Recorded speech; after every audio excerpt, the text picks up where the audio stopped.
il faut laisser du temps pour voir les réelles intentions des personnes. Aujourd'hui, la visite du président congolais, M. Félix-Antoine Tshisekedi, en France, où il a rencontré le président Emmanuel Macron, nous apprend beaucoup.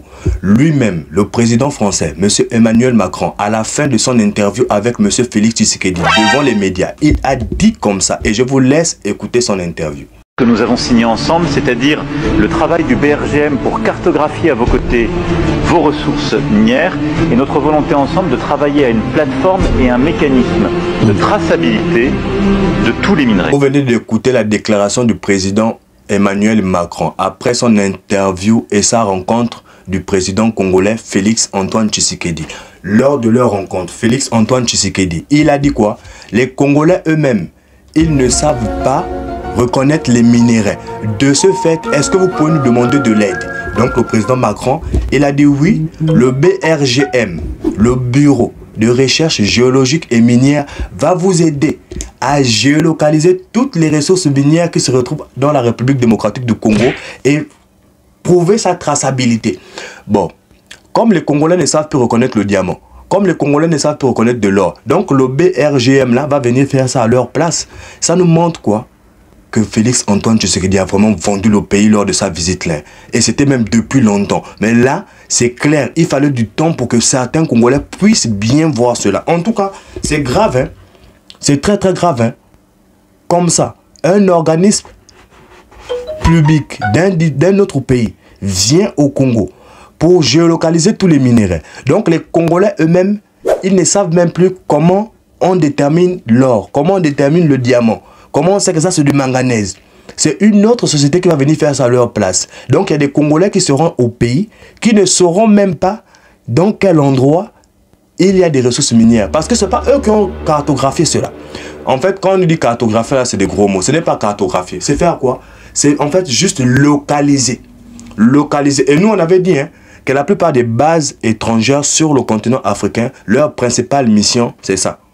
C'est géolocaliser les ressources minières de l'Afrique. D'autres nous ont dit en commentaire, mais comment ça se fait que les mêmes bases étrangères sont aussi dans différentes nations en Asie, au Maghreb, en Asie, en Europe et tout? On a répondu, on a dit les gars, ils sont là-bas, ils ont un autre objectif.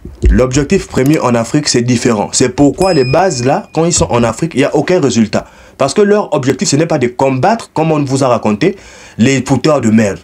Leur objectif, c'est de géolocaliser les ressources minières. Là, lui-même, le président français, il a dit ça, clair et net. En tout cas, c'est ce qu'il faisait depuis longtemps. Mais là, il dit qu'il a signé le partenariat avec Félix-Antoine Tshisekedi pour permettre au bureau de recherche géologique et minière, des spécialistes. Ils arrivent avec des machines, ils déposent les machines comme ça au sol. Des machines, là, ça envoie l'onde. Ça envoie des ondes. Et en fonction de l'onde que ça envoie, il y a une réponse. La réponse là, ça nous donne tous les minéraux, en même temps, la quantité, la capacité et les années d'exploitation. Donc c'est incroyable, hein? C'est incroyable ce qui va se passer au Congo. Donc là, ils auront déjà tout. Toutes les ressources, toute l'identification, toute la géolocalisation. Et vous allez voir que le désordre au Congo va commencer dans différents endroits. Dans différents endroits, il y aura le désordre. Ce sera les endroits exactement où ils ont localisé les plus grosses ressources. Les plus grosses ressources. Là où ils auront le géolocalisé, ça, ce sera des endroits où le désordre va commencer. En tout cas, on annonce déjà cela. On annonce déjà cela. C'est grave, hein, ce qui se passe avec cette nation-là, vraiment. Ça, je ne sais pas ce qu'il faut faire. Il n'y a pas un patriote en République démocratique du Congo qui peut suivre l'exemple des différents pays de l'AES. C'est la question que nous posons à tous nos frères congolais, les gars. Il n'y en a pas un.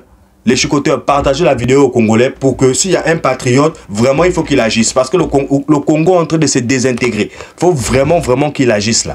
Un patriote dans l'armée congolaise qui peut prendre la nation en main. Comme les différents pays de l'AES, comme au Gabon. Bon, même si au Gabon, ce n'est pas le même cas.